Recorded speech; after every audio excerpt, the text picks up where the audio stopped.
오늘 하나님께서 저에게 주신 말씀은 누가복음 5장 36절부터 39절 말씀입니다. 같이 한 절씩 돌아가면서 읽도록 하겠습니다. 제가 먼저 읽을게요. 예수님께서 이들에게 비유를 말씀하셨습니다. 아무도 새 옷에서 한 조각을 떼어내어 낡은 옷에 붙이지 않는다. 만일 그렇게 하면 새 옷은 찢어지고 새 옷에 떼어낸 그 조각이 낡은 옷에 어울리지도 않을 것이다.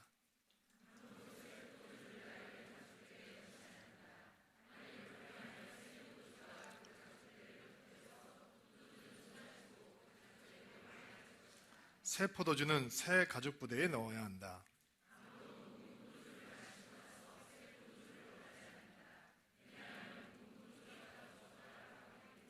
자, 우리 가슴에 손 얹고 믿음을 고백합시다. 하나님은 나를 사랑하십니다. 나는 그 사랑 안에 있습니다. 하나님은 오늘 나에게 말씀하실 것입니다. 그 말씀에 능력이 있습니다. 그 말씀에 생명이 있습니다. 나의 마음을 하나님께 열겠습니다. 나의 생각을 예수님께 집중하겠습니다. 들은 만큼 변합니다. 들은 만큼 행복해집니다. 오늘 교회를 처음 찾아주신 분들은 예배 끝나고 그냥 가지 마시고 1층에 내려오시면 작은 유리방이 있는데 거기서 잠깐 뵙고 기도하고 인사하고 돌아가실 수 있게 되기를 바랍니다. 자, 예수님께서 오셨던 이스라엘이라고 하는 땅은 종교성이 넘치는 곳이었습니다. 그곳에는 율법을 목숨처럼 지키고 있던 바리새파 사람들이 있었고 율법을 연구하는 학자들도 많이 있었습니다. 그리고 성전에는 제사가 끊이지 않았습니다. 그러나 그럼에도 불구하고 이스라엘의 믿음은 병들어 있었습니다.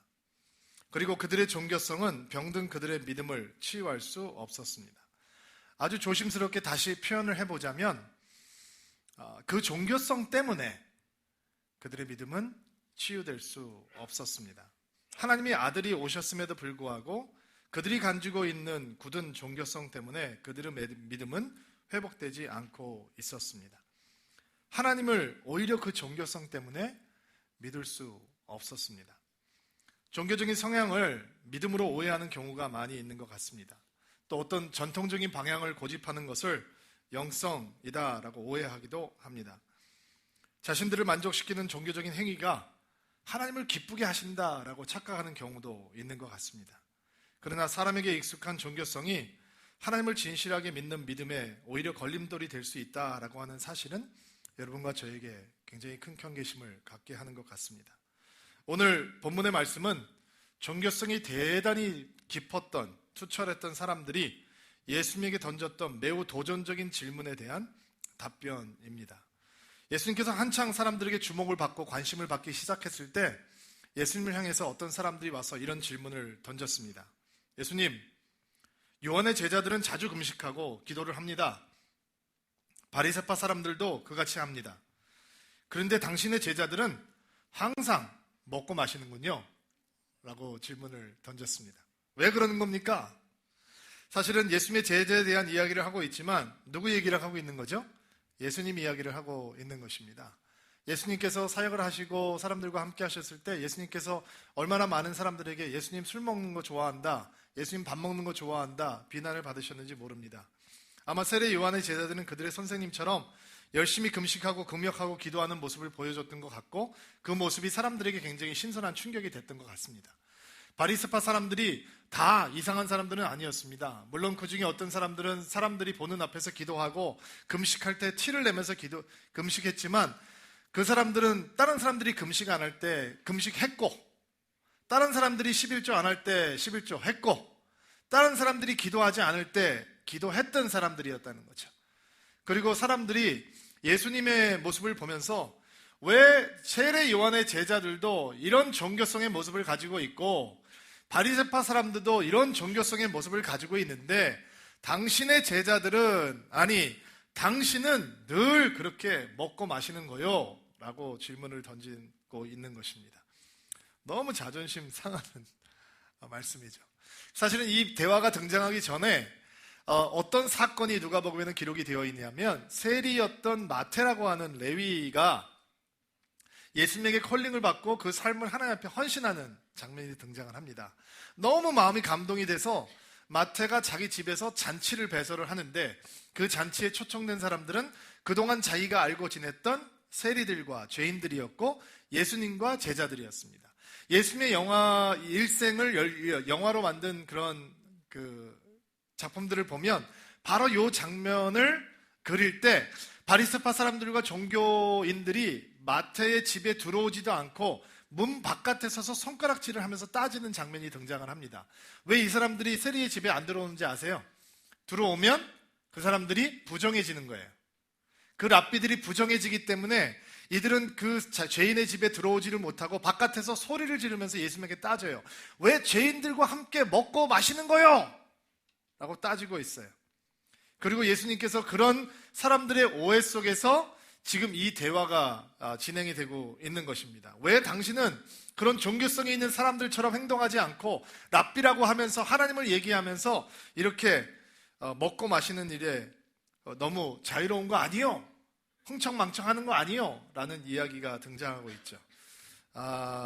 사람들이 굉장히 예수님께서 가지고 있었던 언오르소닥스한 종교성에 대해서 마음이 불편했던 것 같아요.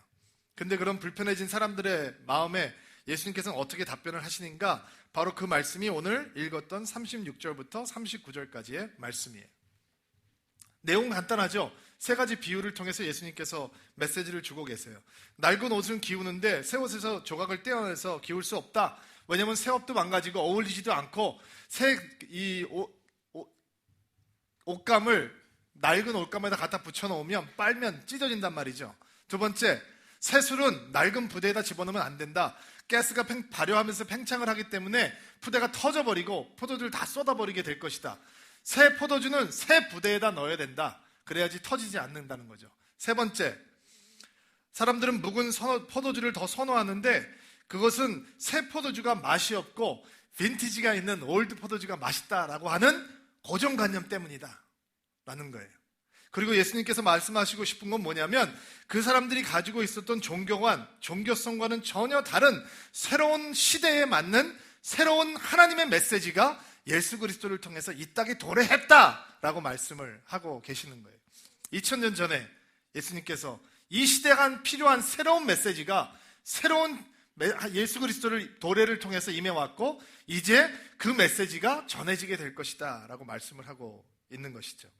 저는 이 말씀이 교회에 대한 이야기를 나누고 있는 모든 드림인들의 마음을 두근거리게 할 수 있게 되기를 기도하며 일주일 동안 설교를 준비했습니다. 세상이 교회의 감동을 받지 않는 시대, 교회의 영향력이 바닥으로 떨어져 버린 시대, 사회가 교회를 걱정해주는 시대, 젊은이들이 또 의식 있는 사람들이 기독교에 대해서 대단히 부정적인 의식을 갖고 대하는 시대, 이 시대에 예수님께서는 어떻게 말씀을 하고 있냐면 새 포도주는 새 부대에 부어라, 새 술은 새 부대에 부어라 라는 2000년 전의 메시지를 다시 던져주고 있는 것입니다. 여러분 기억하셔야 됩니다. 복음은 변하는 거 아닙니다. 길이요 진리요 생명 되신 예수님의 진리는 변하지 않습니다. 구원의 길 변하지 않습니다. 그러나 세상은 변하고 있습니다. 문화는 변하고 있습니다. 이 변화를 감지하지 못하고 대응하지 못했을 때 이 치르는 대가는 사실 굉장히 무섭습니다. 아마 변화에 가장 빨리 대응하는 능력을 가지고 있는 조직이 기업이 아닌가라는 생각을 해봅니다.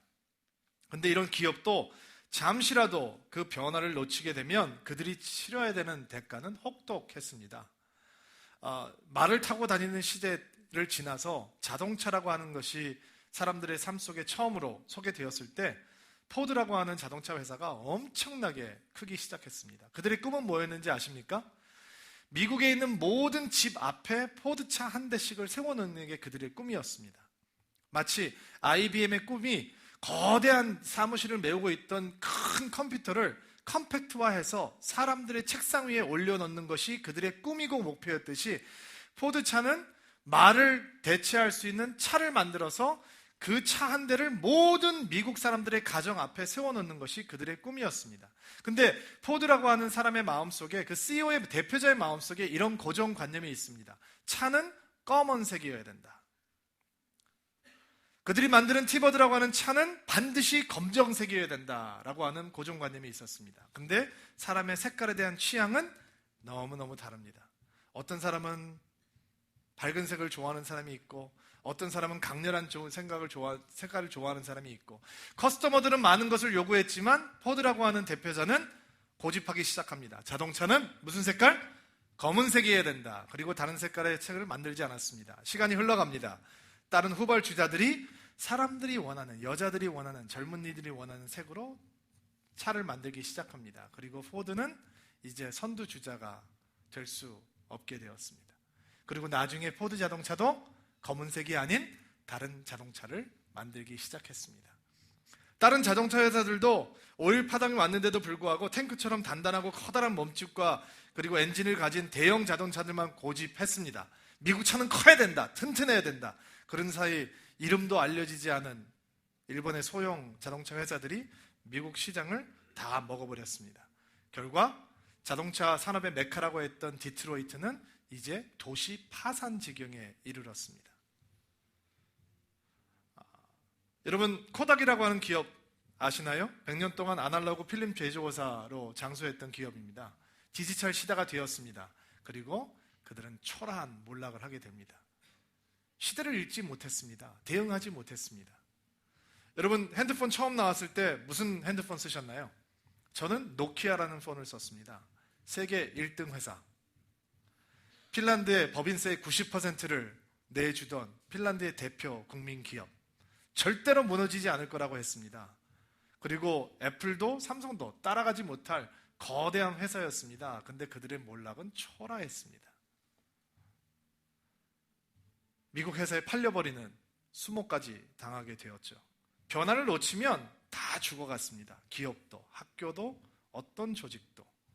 근데 아마 변화에 제일 늦게 반응하는 것이 교회가 아닌가라는 생각을 해봅니다. 믿음이라는 이름으로, 역사와 전통이라는 이름으로, 자부심이라는 이름으로 변화를 거부하고, 변화를 교회는 타협이라고 생각하기도 하고, 변화를 교회는 타락이라고 생각하기도 하기 때문입니다. 여러분, 종교개혁이 났을 때 루터라는 사람이 얼마나 이노베이티브한 사람이었냐면요, 술집에서 부르던 노래를 가져와서 찬송가로 썼던 사람입니다. 그 노래가 뭐냐면 내 주는 강한 성이요. 이 툰이 술집에서 독일 사람들이 맥주를 들고 노래를 부르던 노래였습니다. 어느 날 마틴 루터가 길을 지나가는데 술집에서 사람들이 흥분을 하고 소리를 지르고 기뻐하면서 노래를 부르는 거예요. 웃으면서. 근데 교회를 오면 사람들이 다 조는 거예요. 그리고 바깥에서 듣기 시작합니다. 저 같으면 들어갔을 텐데. 루터는 거룩한 사람이니까 바깥에 들었겠죠. 헤이 헤이 헤이 헤이 헤이 헤이 헤이. 그리고 한잔하고 또 웃고. 그리고 집에 가서 가사를 쓰기 시작합니다. 내 주는 강한 성이요. 그리고 주일날 그 노래를 부릅니다. 참, 그때 성도들 그 노래를 아는 척 할 수도 없고 모른 척 할 수도 없고 참 졸든 사람이 번쩍 깼을 거예요. 그렇죠? 얼마나 이노베이티브고 용감한 시도예요. 얼마나 창조적인 도전입니까? 근데 루터 교회가 지금 세계에서 가장 전통적이고 고리타분한 교단이 됐어요. 가장 의전적이고 아직도 그 루터가 드렸던 예배의 포맷을 가지고 드리려고 고집을 하고 루터 교회는 점점 초라하게 몰락해가고 있어요. 여러분, 새 시대가 필요한 새로운 교회들이 필요합니다. 변하지 않는 복음을 변하고 있는 시대에 전할 수 있는 교회들이 필요하단 말이죠. 서울 드림교회는 그런 교회가 되기로 헌신한 교회입니다. 그런 교회가 되기 위해서 우리가 붙들고 있는 핵심 가치는 바로 창조적인 사역을 한다, 창조적인 도전을 한다라고 하는 창조성이라고 하는 개념입니다.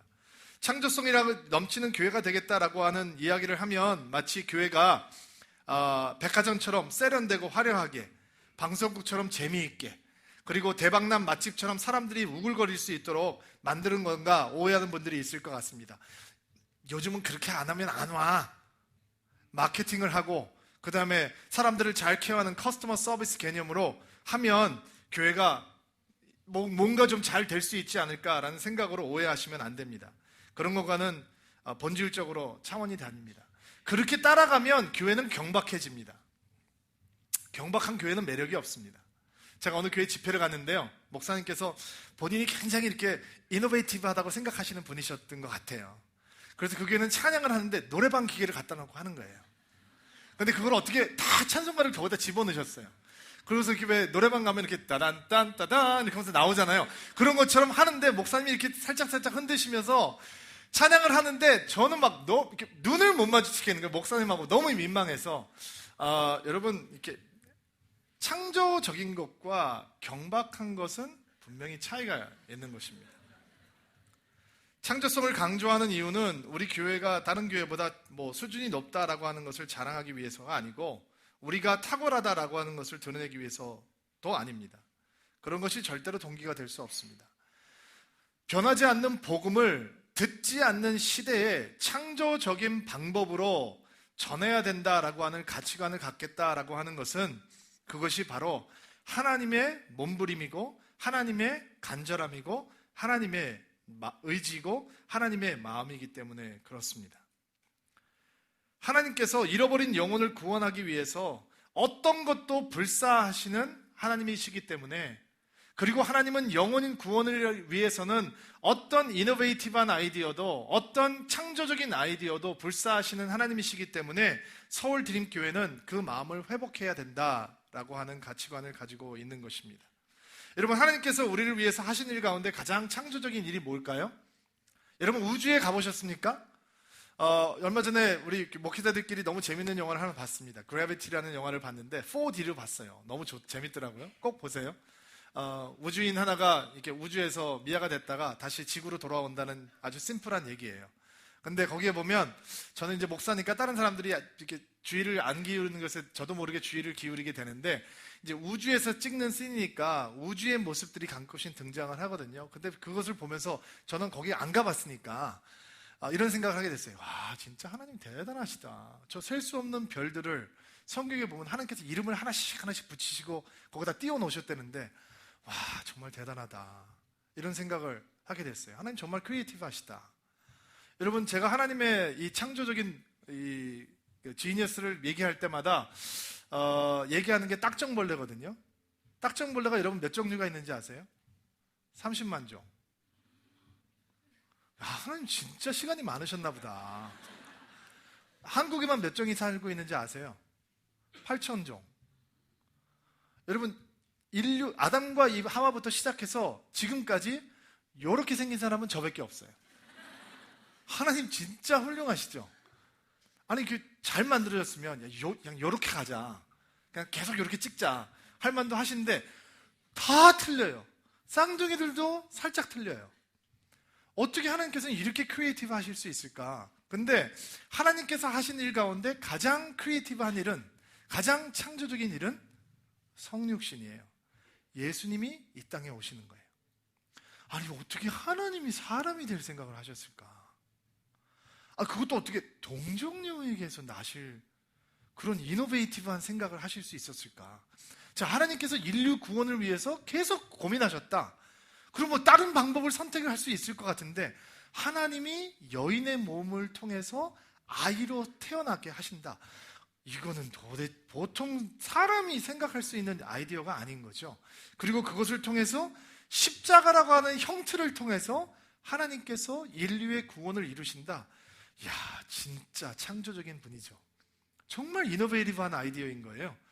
그리고 하나님께서 그 인류의 구원을 위해서 옛 방법이 아닌 새로운 방법을 통해서 예수 그리스도를 보내셔서 구원의 사역을 이루는 것을 보면서 우리가 새로운 시대에 복음에 대해서 관심을 갖지 않고 있는 시대에 정말로 예수 그리스도를 전하는 교회가 되겠다라고 했을 때 그냥 그 마음을 회복하는 것에 불과하다라는 것입니다. 가끔 새롭게 교회를 해보겠다라고 하는 의지를 표명을 하면 많은 분들이 이렇게 얘기합니다. 그냥 과거대로 하면 안 됩니까? 그냥 옛날 시대로 합시다. 그게 나쁜 게 아닌데 그냥 목사님 옛날에 우리 선배님들이 하셨던 대로, 기성교회가 했던 대로 해도 되지 않습니까? 라고 하는 분들이 사실은 계십니다. 그런데 여러분, 잠시 그 질문에 대해서, 그 말씀에 대해서 답을 하기 전에 이런 질문을 한번 던져보려고 합니다. A라고 하는 제조 회사가 이런 질문을 한다고 생각해 봅시다. 우리 80년대 이 물건 팔아서 잘 이렇게 만들어서 팔았는데 이거 다시 만듭시다. 80년대 이거 대박 쳤던 물건인데 똑같이 만들어서 2013년에 팝시다. 팔릴까요? 여러분 과연 사실까요? 방송국이 이거 뭐 시청률 안 나오는데 재밌는 프로그램이 뭐가 있어야 되는데 70년대 모든 국민의 마음을 설레게 했던 쇼! 생각나세요? 쇼 생각나세요? 그거 만들어서 그렇게 그냥 합시다. 그때 모든 사람들이 그거 보고서 너무 좋아라고 박수 쳤는데 다시 만듭시다. 시청률 오를까요? 음악 프로듀서가 90년대 우리 회사에서 CD 몇백만 장씩 팔았는데 그때처럼 옷 입히고 그때 음악, 그때 머리하고 그때처럼 춤추고 합시다. 그러면 또 몇백만 장 팔릴 수 있을 겁니다. 팔 수 있을까요? 요즘은 대박을 치는 그룹도 10만 장 이상 넘기 어렵죠, CD는. 근데 왜 회사는 옛날처럼 하면 안 되고 망한다고 하면서 교회는 옛날처럼 해도 된다고 생각할까요? 여러분, 교회가 망한다는 게 무슨 뜻일까요? 여러분, 교회가 문을 닫는 게 망한다는 거로 생각하세요? 제가 아는 선배님 목사님 한 분이 한 3,000명 정도 모이는 교회에 목회를 하세요. 그리고 어느 날 가슴을 치면서 얘기하는 거예요. 우리 교회는 1년 동안 세례받는 사람이 10명도 안 돼. 여러분, 무슨 얘기인지 아세요? 예수님을 새로 믿는 사람들이 10명도 안 된다는 거예요. 3,000명 모이는 교회에. 여러분, 그게 망하는 거 아니에요? 그런 교회가 망하는 교회 아닌가요? 거기 사람들 많이 모여 있는데 새로운 영혼들이, 구원받는 영혼들이 없다. 그러면 교회가 망하는 거 아닌가요? 교회가 왜 그 하나님의 몸부림을 배워야 되느냐? 왜냐하면 예수 그리스도께서 이 땅에 오신 이유는 예수를 모르는 사람들을 그분의 복음 메시지를 듣고 십자가의 구원을 배우고 알게 하기 위해서였기 때문입니다. 여러분, 하나님의 이 몸부림을 배우는 사람들이 그런 교회가 세상을 변화하는 것입니다. 알고 계십니까? 이 세상의 획기적인 변혁 속에서는 항상 크리스찬들이 그 중심에 있었습니다. 여러분, 영국과 미국에서 아프리카에서 잡아온 흑인 노예들을 데리고 살고 있던 것이 노멀일 때가 있었습니다. 모든 사람들이 그런 노예를 가지고 살았습니다. 근데 그 가운데서 몇 명 안 되는 크리스찬들이 하나님의 마음을 품고 몸부림쳤다는 거죠. 이거는 안 된다. 하나님께서 원하시는 것은 이것은 아니다. 노예 제도 폐지. 여러분, 이런 이노베이티브한 아이디어가 어디 있냔 말이에요. 이런 크리에이티브한 아이디어가 어디 있냔 말이죠. 근데 영국에서는 윌버퍼스라고 하는 국회의원이, 그리고 미국에서는 아브라함 링컨이라고 하는 크리스찬이 노예제도 폐지하겠다고 목숨을 걸고 싸웠어요. 그리고 세상은 변했단 말이죠. 세상은 변했어요. 그 크리스찬들의 헌신으로 세상은 다른 모습을 갖게 되었다는 것입니다. 서울드림교회가 가지고 있는 창조적인 도전이라고 하는 핵심 가치, 여러분, 우리가 영혼 구원을 위해서 어떠한 도전도 불사하는 교회가 되겠다라고 하는 것은 우리가 대단한 교회가 아니고요, 하나님이 대단한 하나님이시라는 것을 회복하는 것입니다. 아멘. 하나님께서는 그것을 위해서 어떤 것도 불사하시니까, 어떤 것도 다 버리실 수 있는 분이니까 교회가 품위, 여러분, 영혼 구원이 품위입니다. 전통이 품위가 아닙니다. 보수가 품위가 아닙니다. 새로운 생명이 태어나는 교회가 품위가 있는 교회고 생명력이 있는 교회입니다. 그것을 하겠다는 거죠. 서울드림교회가 존재하는 이유가 무엇이냐? 하나님께서 몸부림치시면서 구원하시려고 했던 그 잃어버린 영혼들을 구원하기 위해서 존재하는 것입니다. 그리고 그 일을 하기 위해서는 어떠한 도전도 우리는 불사하겠다라는 것이죠. 그것이 우리가 가지고 있는 핵심 가치란 말이에요. 자, 두 번째, 여러분들께서 기억하셔야 되는 부분은 복음을 전하기 위한 창조적인 도전을 하기 위해서 서울드림교회에 두 가지 아주 확실한 기둥이 있어야 된다라는 것입니다. 그 기둥이 뭐냐? 첫 번째 기둥은 십자가 복음, 두 번째 기둥은 아주 복음적인 신학입니다. 서울드림교회 오시면 교회가 굉장히 자유로워 보이는 모양입니다. 그래서 사람들이 서울드림교회 굉장히 리버럴하구나 라고 생각하는 분들이 계신 것 같습니다. 또 제가 교포 출신이다 보니까 한국에서 신학을 한 사람보다 조금 더 자유주의일 것 같다라고 생각하시는 분들도 있는 것 같고요. 또 저희 교회에 있는 새신자 예배, 드림플러스 예배 같은 것을 하다 보니까 그런 예배에 익숙하지 않은 좀 보수적이고 전통적인 교회에서 오신 분들은 교회가 이렇게까지 혹은 이런 것까지 해야 되나? 역시 진짜 리버럴하기는 리버럴하구나 라고 결론을 내리시는 분들도 있는 것 같습니다. 그런데 제가 여러분들에게 말씀을 드리고 싶은 것은 서울드림교회가 이렇게 자유로운 분위기를 가질 수 있는 것도, 자유로운 방법론을 선택할 수 있는 것도, 드림플러스라고 하는 새신자를 위한 열린 예배를 아주 열려 있게 할 수 있는 이유도 우리에게 흔들리지 않는 십자가 복음을 붙들고 있는 확신이 있기 때문입니다. 우리에게 어떤 것과 또 타협하지 않겠다라고 하는 복음주의 신학이 있기 때문입니다. 서울드림교회 자유주의 신학 거부합니다. 종교다원주의 거부합니다. 저희들의 신학은 성경에 근거하고 성경에서 이야기하는 신학을 저희들은 아멘으로 받는 교회입니다. 이 두 가지가 있으니까, 우리는 십자가 복음과 복음주의 신학을 가지고 있으니까 방법론에 있어서는 얼마든지 자유로울 수 있다라는 것입니다. 왜냐하면 성경은 뭐라고 얘기하죠? 너희가 진리를 알지니 진리가 너희를 자유롭게 하리라 라고 말씀하는 거죠. 여러분, 제가 진리에 확신이 없을 때는 제가 굉장히 경직되어 있는 사람이었습니다. 근데 제가 진리에 대한 확신이 생기니까 방법론에 대해 있어서는 더 열리게 되는 것 같아요. 가끔씩 서울 드림플러스라고 하는 새신자 예배에 문화적인 요소를 많이 강조를 하다 보니까 특순자들에 따라서는 그들의 노래를 하기도 합니다. 유행가를 하는 거죠. 어떤 분들은 막 처음에는 막 너무 마음이 어려워하는 거예요. 유행가, 본인들이 어려워해요. 본인들이. 자기가 자기 노래를 하는 걸 어려워하는 거죠. 목사님, 제 노래가 이게 이별에 대한 노래인데 여기 와서 이별에 대한 노래를 하기가 좀 뭐하고, 이런 얘기를 많이 하는 거예요. 자, 왜 그렇게 부탁을 하냐면, 제가 주로 부탁을 하는데 저는 그들의 노래가 그들의 예배라라고 하는 믿음의 확신이 있고요. 그건 무슨 얘기냐면 여러분의 삶의 현장이 여러분의 예배라는 거죠. 그게 안 되면 여러분들은 격리되어 있는 신앙을 살 수밖에 없잖아요. 삶 따로, 교회 생활 따로. 자, 그들은 노래를 하는 사람들이고, 노래를 하는 사람들이 그들의 고백이 영혼의 고백이 아니고 예배가 아니라면 그들은 항상 괴로워하고 좌절할 수밖에 없단 말이에요. 그렇다면 그들이 무슨 노래를 할지 잘 선택해야 되겠죠. 어떤 뮤직비디오를 만드는지 지혜롭게 선택해야 되지 않겠습니까? 왜? 그들의 예배니까.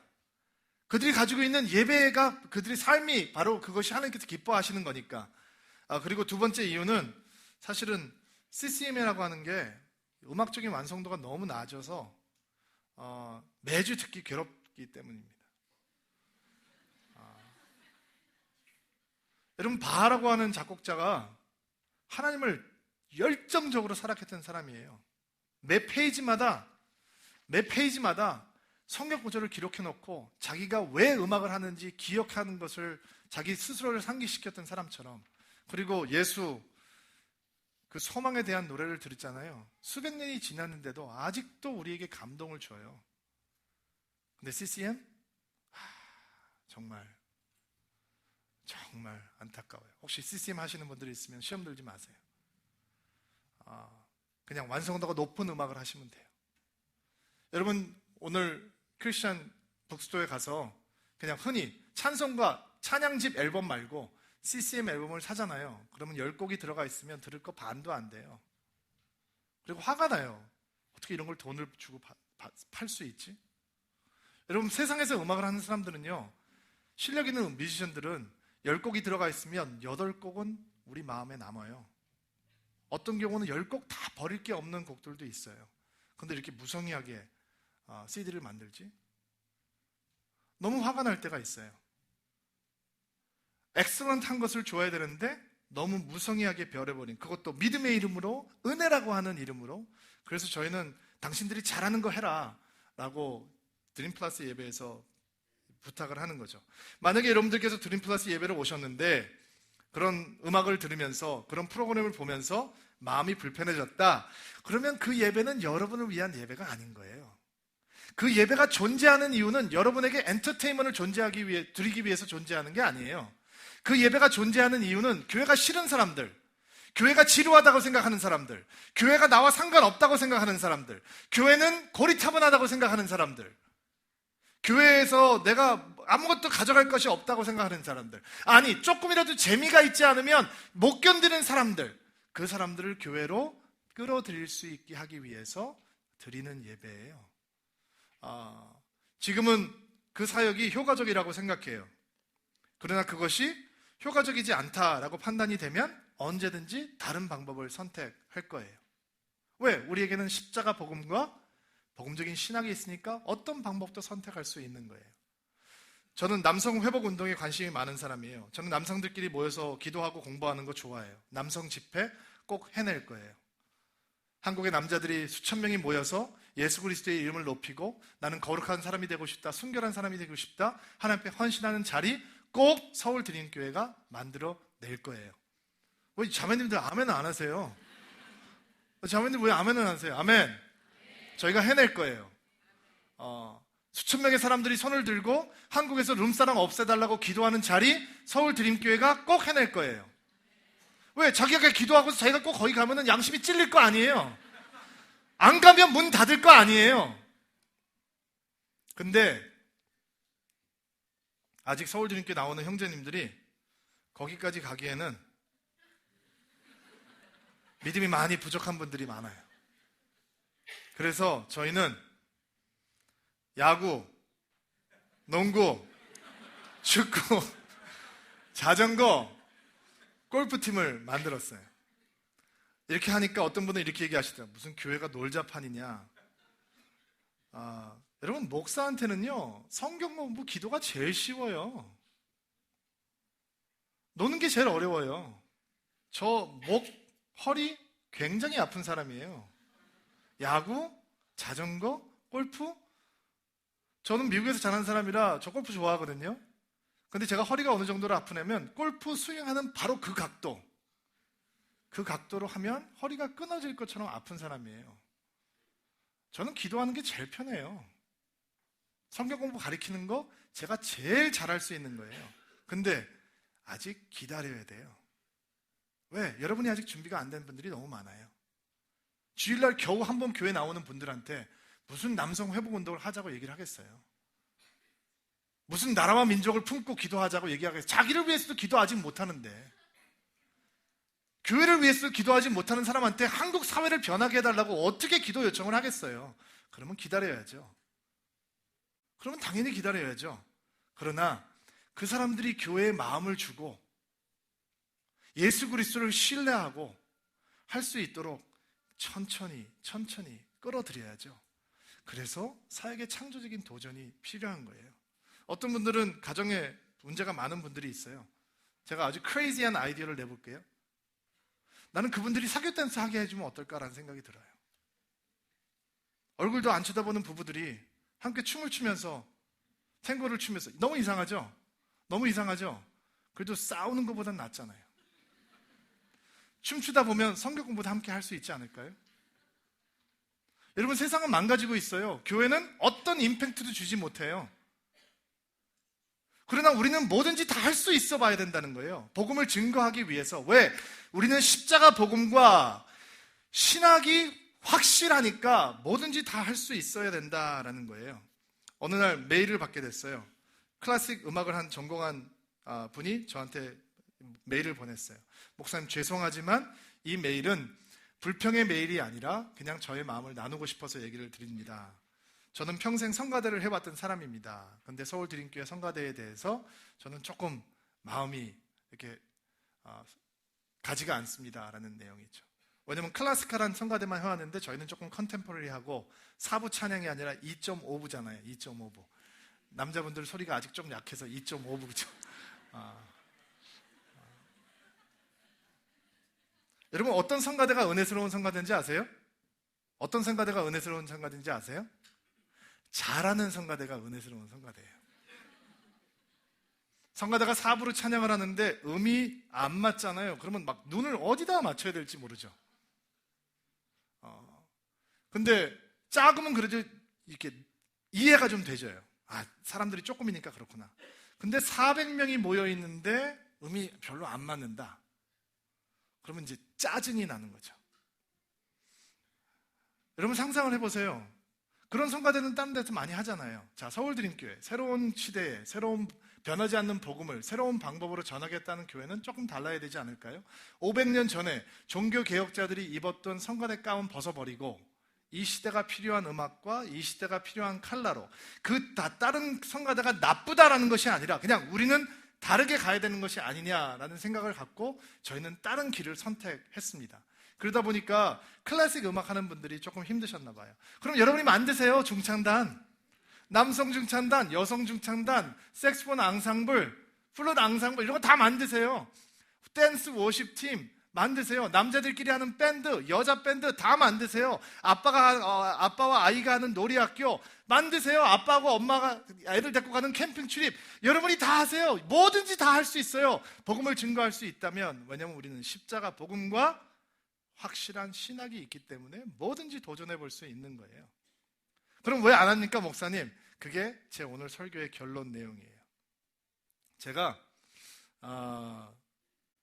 제 스스로에 대해서 평가를 할 때 내가 굉장히 크리에이티브하다라는 착각을 가지고 지금까지 살았던 것 같아요. 지지난주까지. 나는 굉장히 크리에이티브하다. 예전에 제가 있던 교회에서 너무 프로그램이 많은 교회니까 제가 주로 그런 프로그램들을 만들고 기획하고 하는 일들을 많이 했는데, 어떤 아이디어를 제가 냈냐면, 난타 공연을 하는데 난타 공연 그 북 표면에다가 물을 붓고 북을 치면 물이 튈 거 아니에요. 그러면 색깔로 다른 색깔이 튀게 하면 얼마나 환상적인 공연이 될까. 빨주, 노초, 판 이렇게 하면 얼마나 좋을까. 근데 그 이상 다른 사람들이 아이디어를 못 내는 거예요. 그럼 그 물이 보일까? 그럼 빨간색 탱가루 물을 부으면 그 빨간색으로 보일까? 아마 멀리서 안 보일 거다. 그럼 어떻게 해야 되냐? 막 고민을 하다가 제가 또 아이디어를 냈어요. 그러면 100% 암전을 하고 검은 형광등을 쫙 이렇게 깔고 그 다음에 형광펜 잉크를 갖다가 붓자. 바로 그 얼굴. 그렇게 존경스러운 눈초리로 사람들이, 회의를 하던 사람들이 저를 쳐다보는 거예요. 와, 어떻게 목사가 저런 아이디어를 낼 수 있을까라는 생각을 하는 거죠.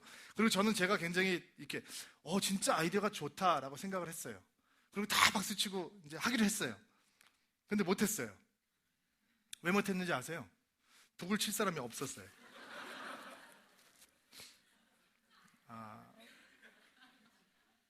아이디어도 내고 방향도 보여주고 왜 그것이 필요한지도 설명을 했어요.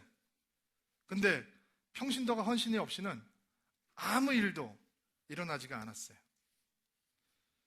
서울드림교회가 변하지 않는 그리스도의 복음을 이렇게 변화무쌍한 시대에 효과적으로 파워풀하게 전하는 교회가 되겠다라고 하는 헌신, 저희가 하는 헌신이 아니라 여러분이 하는 헌신이어야 된다는 것입니다.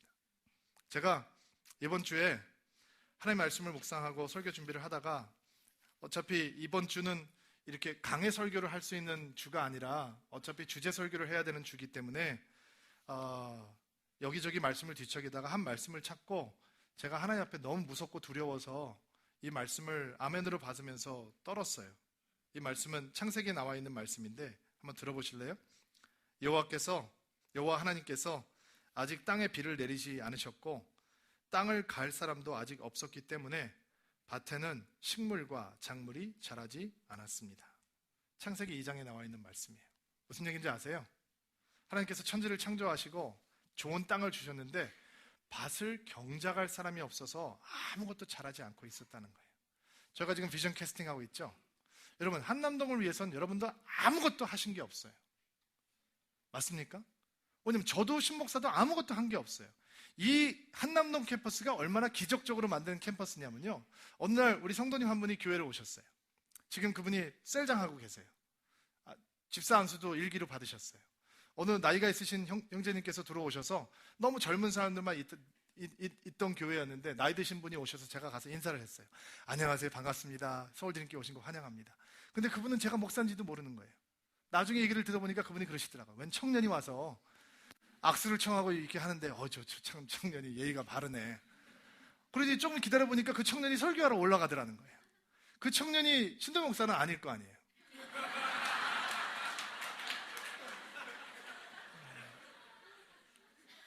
여러분, 이게 어떻게 사람이 한 일이에요.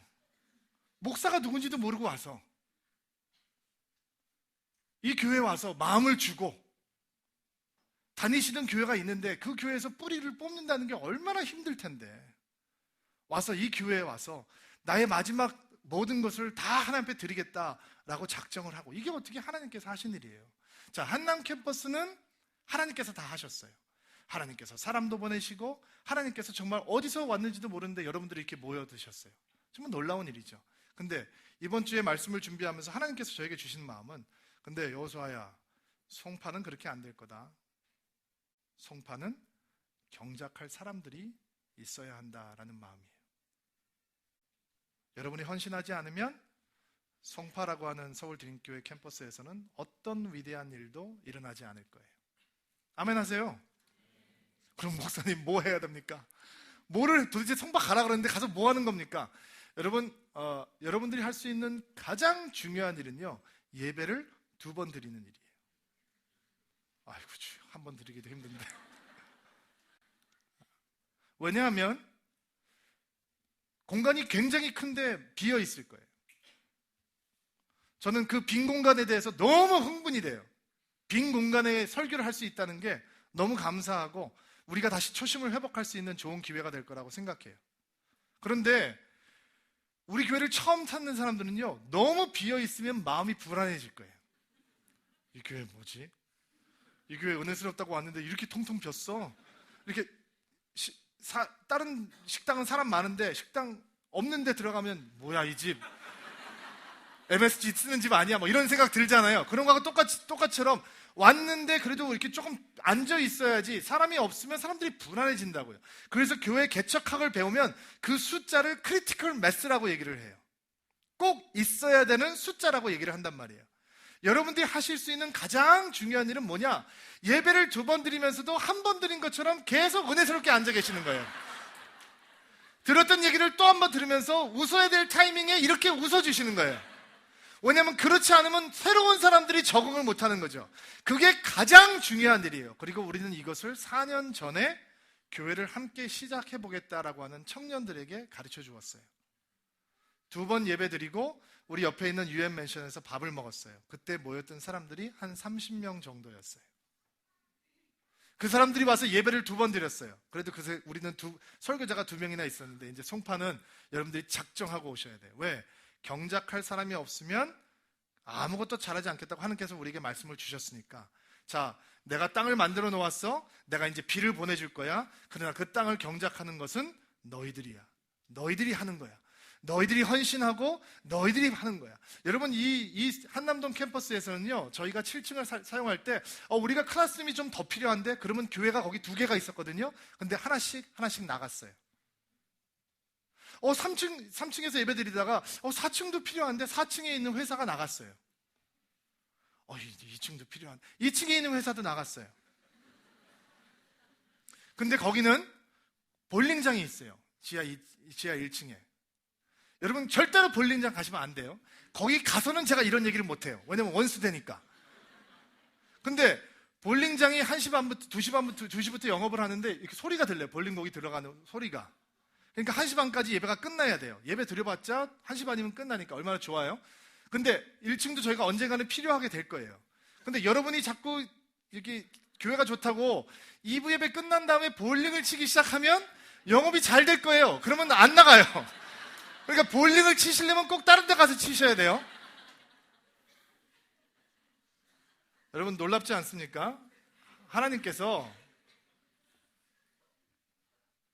여러분의 헌신을 통해서, 여러분의 헌금을 통해서 하나님의 사랑으로 세상을 감동케 하는 예수 공동체를 또 그 자리에 세우겠다라고 하는데, 내가 함께 할 수 있다라고 하는 것이 여러분 놀랍지 않습니까? 여러분, 자녀들에게 말씀해 주셔야 됩니다. 야, 엄마 아빠가 교회를 개척하러 가. 거기에 가면 아무도 없어. 근데 우리가 거기 가서 여기에 사람들이 오게 해달라고 함께 기도할 거고, 너는 네 친구들한테 나는 교회를 개척하러 간다 라고 얘기를 할 거고, 너는 이제 하나님께서 우리의 헌신을 통해서 어떻게 꿈을 이루어 가시는지 너는 보게 될 거야. 우리는 보게 될 거야. 여러분, 6개월 다녀오세요. 1년 다녀오세요. 불편해요? 좀 참으세요. 어떻게 예수 믿으면서 조금 불편함도 감수 안 하시겠어요? 거기 가서 예배 만들고 교회 만들고 여러분이 헌신을 하지 않으면 어떤 위대한 일도 이루어질지 않을 거라는 마음속에 믿으시고 정성껏 헌신하세요. 그때 하나님께서 서울 드림교회를 통해서 놀랍게 영광 받으실 줄로 믿습니다. 여러분, 만드십시다. 하나님께서 원하시는 그 교회 당신이 만들어갈 수 있게 되기를 주의 이름으로 축복합니다. 같이 한번 기도합시다. 우리 이 시간 한번 교회를 위해서 기도했으면 좋겠는데 우리 가슴에 한번 손을 얹으시겠어요? 우리 자신을 헌신하며 주님 앞에 기도합시다. 하나님, 나는 부족합니다. 나는 연약합니다. 나는 아무것도 할 수 없습니다. 그러나 내가 내 자신을 주님 앞에 드리면 하나님께서 나를 가장 창조적인 방법으로, 가장 이노베이티브한 방법으로 나를 통해서 교회를 만드시고 교회를 세우시고 영혼을 구원하시고 하나님의 복음을 전하실 줄로 믿습니다. 하나님, 내가 주님 앞에 헌신할 수 있도록 도와주시고 내가 그 일을 기쁜 마음으로 감당할 수 있도록 도와주옵소서. 같이 한번 통성으로 기도하며 나아갑시다. 할렐루야. 하나님께서 역사하셔서 오늘도 주의 말씀을 허락하여 주시니 감사드립니다.